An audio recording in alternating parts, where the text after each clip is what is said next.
मन में बहुत सारी शंकाओं को रख के मैं लोगों के साथ मेल मिलाप करते थे उस समय। सुना कि वहाँ तो आदमी खाते। So the first thing that comes to their mind is Chinese or chow mein is what they know. They think that or momos. क्या चाह रहा था कि आपकी जो आंखें इतनी छोटी छोटी हैं, इससे आपको ये पूरी दीवार दिखाई देती भी है कि नहीं, है ना? चिंकी, मोमो, नेपाली, चाइनीज, चाउमीन, बाहर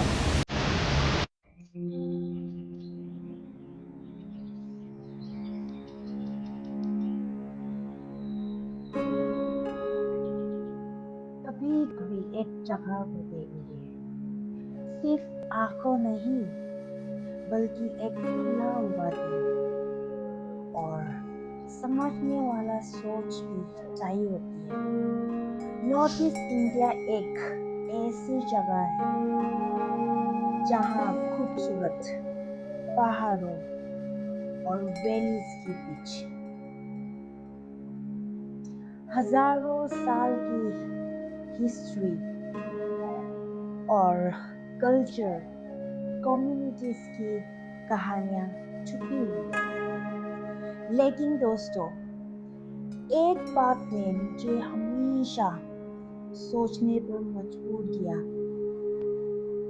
आखिर इतना खूबसूरत जगह को लेकर इतना गलतफहमी क्यों है?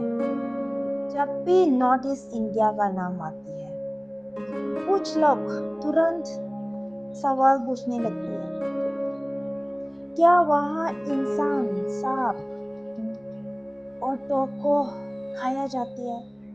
वहाँ इंसेक्ट्स को खाया जाती है? क्या सभी लोग एक जैसी देखती है? नॉर्थ ईस्ट इंडिया इंडिया का हिस्सा भी है? सवाल है मेरी तरफ से सभी को। शायद ये सवाल किसी ने कभी पूछा नहीं होगा। आखिर भारत की इस खूबसूरत हिस्सा को दुनिया इतना कम क्यों जानती है? कभी कभी हमारा चेहरा, हमारा आंखों, हमारा अपीयरेंस को देख के लोग पूछते हैं, क्या आप जापान से हैं? आप चाइना से हैं? क्या आप नेपाल से हैं? लेकिन एक सवाल यहाँ पे भी, क्या किसी इंसान की पहचान सिर्फ उसकी चेहरा देख के जा सकती है? क्या हम किसी की रूट्स, हिस्ट्री और बिलोंगिंग्स को सिर्फ अपीयरेंस से समझ सकती है? सच ये है, नॉर्थ ईस्ट इंडिया के लोग भारत का उतना ही हिस्सा है जितना कोई और। हमारी अपनी हिस्ट्री है, अपनी लैंग्वेजेस है, अपनी ट्रेडिशंस, अपनी कल्चर्स और अपनी फेस्टिवल्स है। और आज मैं आपको लेकर जाऊंगी नॉर्थ ईस्ट इंडिया की उस कहानी में, जहां हम देखेंगे सिर्फ एक जगह नहीं बल्कि लाखों लोगों की पहचान है। स्वागत है आप सभी को, मैं हूं नक्सन फ्रॉम नॉर्थ ईस्ट इंडिया।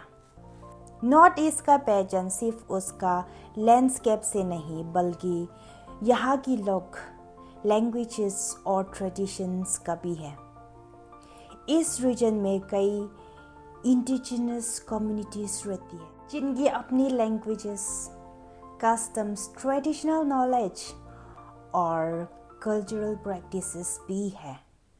इस रीजन को दुनिया की सबसे डाइवर्स कल्चरल लैंडस्केप में से एक खास जगह देती है और सबसे बड़ा पहचान में से एक क्या है?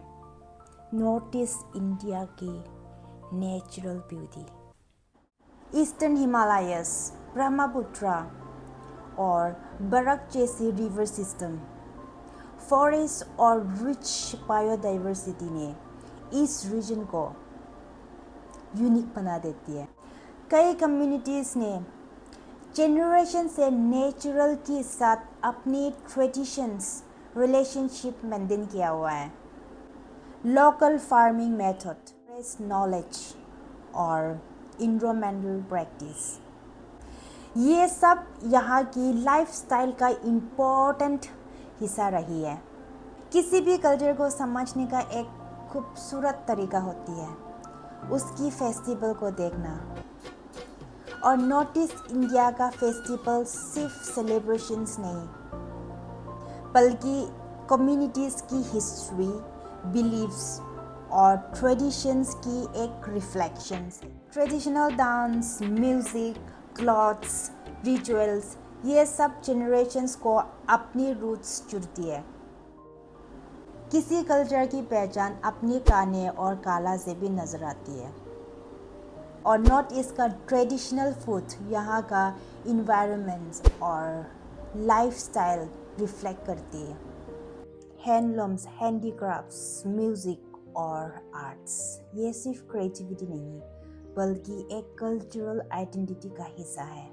नॉर्थ ईस्ट इंडिया का लोग सिर्फ अपनी ट्रेडिशंस के लिए नहीं जाना जाता। यहाँ का लोग एजुकेशन, म्यूज़िक, स्पोर्ट्स और बिजनेस फील्ड में अपनी पहचान बना रही है। मॉडर्न डेवलपमेंट के साथ साथ यहाँ की कम्युनिटीज़ अपनी कल्चरल आइडेंटिटी को भी प्रिजर्व करने के लिए कोशिश कर रही है। किसी भी रिलीजन को समझने के लिए उसके बारे में सुनी है बातों पर कभी भरोसा नहीं करना चाहिए। हमें उनकी हिस्ट्री, कल्चरल और एक्सपीरियंस को समझना चाहिए।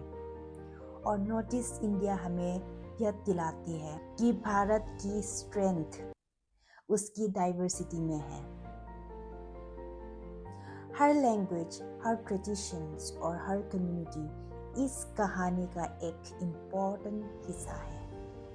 लेकिन नॉर्थ ईस्ट इंडिया का कहानी अभी ख़त्म नहीं हुई है क्योंकि इसके पास ऐसे कहानी छुपी हुई है इन्हें दुनिया ने अभी तक पूरी तरह नहीं जाना। सो मिलेंगे नेक्स्ट पार्ट में the seven sister of India. Thank you so much for watching my video. अगर आज का हिस्ट्री ने आपको कुछ नया सिखाया तो प्लीज़ वीडियो को लाइक और शेयर ज़रूर कीजिए और comment and subscribe to my channel. So मिलेंगे नेक्स्ट वीडियो। आज के लिए इतना ही, बाय बाय।